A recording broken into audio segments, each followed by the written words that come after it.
네, 안녕하세요. 데일리 아디슈 김전입니다. 오늘도 좋아요 꾹 눌러주시고요. 댓글도 많이 남겨주세요.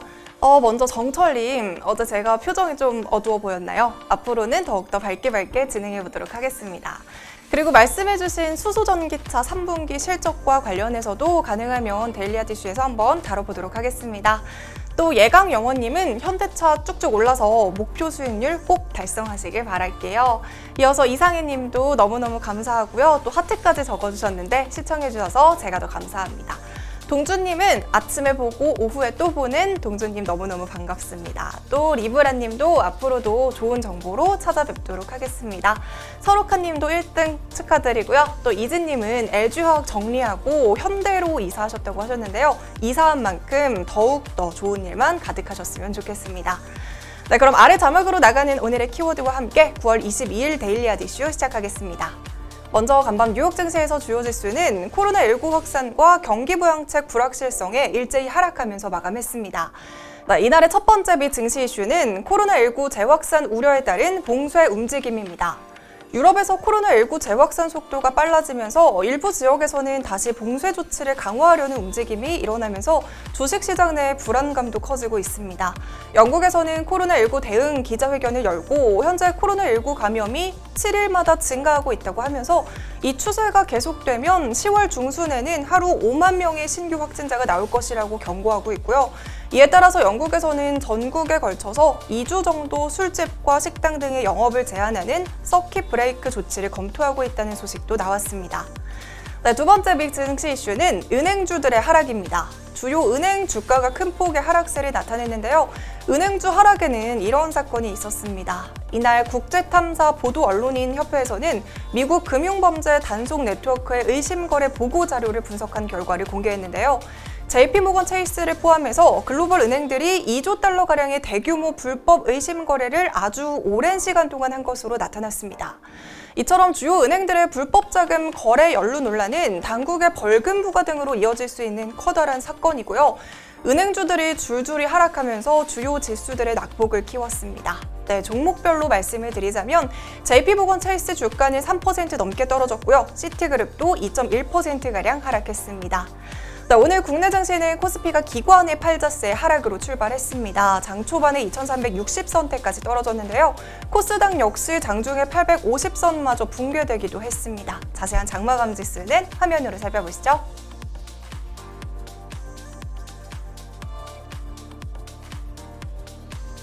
이어서 오늘의 특징주 살펴보겠습니다. 먼저 첫 번째 특징주는 박셀바이오입니다. 어제에 이어서 오늘도 신규 상장한 기업이 있었는데요. 바로 박셀바이오입니다. 박셀바이오는 2010년 전남대학교 의과대학과 임상 백신 연구개발사업단에서 분사해서 만들어진 항암 면역치료제 전문 바이오 기업인데요. 코스닥 시장에 상장한 전날 공모가 아래로 내려간 가운데 급락세를 보이면서 마감했습니다. 최근에 불었던 IPO 열풍과는 다르게 이 박셀바이오는 기업 투자자를 대상으로 진행한 수요 예측에서 경쟁률이 94.18대 1을 기록했고요. 공모가는 희망밴드 하단인 3만 원으로 결정이 됐습니다. 오늘 시가는 공모가를 하회하는 27,000원으로 결정이 됐고요. 장중에 23%까지 떨어지면서 오늘 약세를 보이면서 마감했습니다. 두 번째 특징주는 시젠입니다. 시젠이 4흘 만에 상승세로 돌아섰는데요. 앞서 뉴욕 증시에서 설명드린 코로나19 세계 재유행 우려로 국제 유가나 금값 그리고 유럽 증시가 동반 폭락했지만요. 시젠에게는 오히려 호재가 되고 있습니다. 질병관리청이 21일 집계한 국외 코로나19 확진자는 총 3,087만 4,991명으로 사망자만 약 96만 명에 이르고 있습니다. 이렇게 확진자는 줄지 않고 다시 늘고 있는 추세고요. 심지어 지난 봄에 팬데믹 수준을 보이고 있는 국가들도 많습니다. 여기에 코로나19 진단키트를 전 세계로 수출 중인 시젠은 매출이 더욱더 늘 것으로 기대가 되면서 추격 매수에 나서는 이들이 늘고 있는 것으로 풀이가 되고 있습니다. 이어서 세 번째 특징주는 신풍제약입니다. 신풍제약이 대규모 자사주 처분 소식에 급락세를 보였습니다. 신풍제약은 전날 장마감 이후 공시를 통해서 자사주 128만 9,550주를 처분한다고 밝혔는데요. 신풍제약이 보유한 전체 자사주 500만 3,511주에서 4분의 1에 해당하는 수치입니다. 처분 가격은 21일 종가였던 19만 3,500원에서 13.7% 할인된 주당 16만 7천 원으로 블록딜 방식으로 이루어질 계획입니다. 네, 이번 자사주 매각으로 신풍제약이 챙기게 될 현금은 2,154억 원에 해당하는데요. 회사 측에서는 생산 설비 개선이나 연구개발과 투자자금 확보를 위해서 자사주를 처분 결정했다고 설명했지만요. 일반적으로 자사주 처분 공시는 주가의 악재로 작용하고 있습니다. 네, 마지막 특징주는 이트론입니다. 이트론은 비록 동전주지만요. 홈페이지가 마비될 정도로 이트론에 대한 투자자들의 관심이 집중되고 있습니다. 이트론은 어제 SK 네트워크스 서비스와 사물인터넷과 ITC 관련 공동사업을 위한 업무 협약을 체결했다는 소식에 상한가에 도달하기도 했습니다. 투자자들은 이트론에 대한 궁금증에 홈페이지를 찾는 과정에서 허용 접속량을 초과하면서 마비가 되기도 했는데요. 기업 설명을 드리자면 이트론은 자체 서버 제조 기술력을 보유하고 있는 업체입니다. 서버나 스토리지 시스템을 구축하고 IT 관련 제조와 유통 전문 기업인데요. 최근에는 사물 인터넷 기술력을 활용해서 스마트 태양광 모니터링 솔루션과 스마트 녹조 예방 관련 신사업을 추진하고 있는 것으로 알려졌습니다. 네, 이어서 오늘의 국내 경제 이슈 알아보겠습니다. 오늘의 국내 경제 이슈는 2만 원 통신비 지급에 따른 보편 요금제 논란입니다. 정부와 여당이 추진 중인 전국민 통신비 2만 원 지급을 계기로 정치권에서 보편 요금제가 이슈가 되고 있습니다. 먼저 보편 요금제가 무엇인지부터 설명을 드려야 될 것 같은데요. 보편 요금제는 정부가 적정 요금을 설정하고 시장 지배적 사업자가 출시하도록 의무화하는 가격 통제 정책인데요. 쉽게 말해서 월 2만 원에 음성 통화는 200분, 데이터는 1GB를 제공하는 이동통신 요금제로 문재인 정부가 가계 통신비 부담을 줄이기 위해서 추진하고 있는 요금제입니다.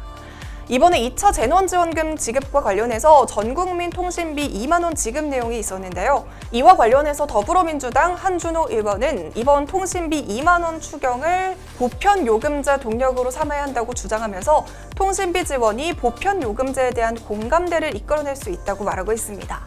하지만 통신업계에서는 이 발언이 반갑지는 않습니다. 왜냐하면 보편요금제가 서비스 경쟁을 위축시켜서 IT 시장에 악영향을 미칠 것이라고 지적하고 있기 때문인데요. 가격 통제로 투자 여력이 줄면 IT 생태계 전반이 얼어붙는 역효과를 불러일으킬 수 있다는 주장입니다. 아무튼 이번 통신비 관련해서는 여야가 통신비 지급 대상과 규모에 대해서 선별 지원으로 가닥을 잡고 있는데요. 앞으로 바뀌는 소식들도 빠르게 전해드리도록 하겠습니다. 네, 그럼 본격적으로 오늘의 이슈 알아보겠습니다. 과연 어떤 이슈들이 있었을까요? 네, 먼저 첫 번째 종목은 두산 인프라코어입니다. 9월부터 7,000원과 8,000원대에서 완만한 흐름을 보여오던 두산 인프라코어의 주가가 오늘은 장중에 22% 넘게 오르면서 9,900원을 터치했습니다. 먼저 오늘 22일로 예정이 되어 있던 두산 인프라코어의 매각을 위한 예비 입찰이 일주일 연기가 된 가운데 흥행 기대가 더욱 커졌습니다. 먼저 이 예비 입찰 날짜가 연기된 이유는 두산그룹이 두산 인프라코어 관련 소송 리스크를 모두 떠안기로 하면서 잠재 매수자들이 추가 분석을 위한 시간을 요청했기 때문입니다.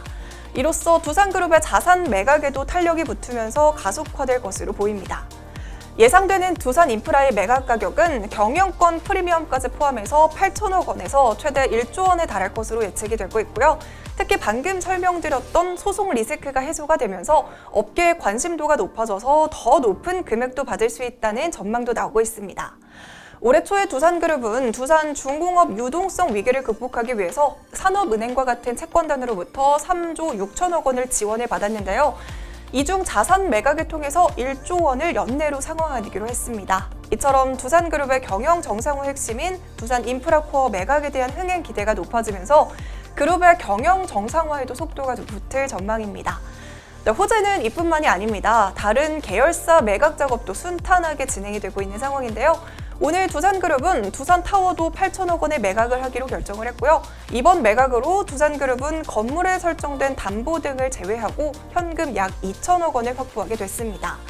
이처럼 두산그룹의 구조조정 작업이 마무리 단계에 진입하면서 두산중공업과 두산그룹의 재무 리스크 불확실성이 해소되고 있고요. 클로모 CC 매각이라던가 두산타워 매각도 마무리 단계에 있는 상황입니다. 네, 올 연말까지 두산 인프라코어 매각이 완료될 경우 두산그룹의 구조조정은 마무리될 것으로 전망이 되고 있고요. 이에 따라 두산 인프라코어의 주가에도 긍정적인 영향을 줄 것으로 예상되고 있습니다. 네, 두 번째 종목은 메디콕스입니다. 메디콕스가 자회사에서 개발 중인 코로나19 치료제 후보 물질에서 항바이러스 효능이 확인됐다는 소식에 상한가를 기록했습니다. 맥콕스튜어메드는 메디콕스가 지분 39.14%를 보유한 자회사인데요. 지난 6월부터 이탈리아에서 진행한 코로나19 항바이러스 효과 실험 결과에서 연구에 사용된 총 3가지 농도별 샘플 중 최저 농도 약물까지 모두 항바이러스 효과가 나타났다고 발표했습니다. 해당 후보 물질은 현재 국내 국책 연구기관과도 공동으로 연구 프로젝트를 진행하고 있는 만큼 회사 측에서는 이번 실험 결과가 코로나19 치료제 개발에 한층 속도를 낼 수 있는 계기로 작용할 수 있을 것으로 전망하고 있습니다. 회사 측에서는 이미 독성 시험이나 안전성 시험이 완료된 해당 후보 물질이 이번 시험을 통해서 코로나19 바이러스에 대한 항바이러스 효능까지 확인된 만큼 동물 모델 시험을 통한 후속 연구 결과 도출에도 속도를 내겠다는 계획입니다. 이 소식에 어제 1,950원의 종가를 형성했던 메디콕스의 주가는 오늘 상한가에 도달하면서 2,535원의 고점을 찍으면서 마감했습니다. 이렇게 오늘은 두산 인프라코어와 메디콕스 소식으로 데일리아드 이슈 마무리하겠습니다. 오늘도 시청해주신 모든 분들 고맙습니다.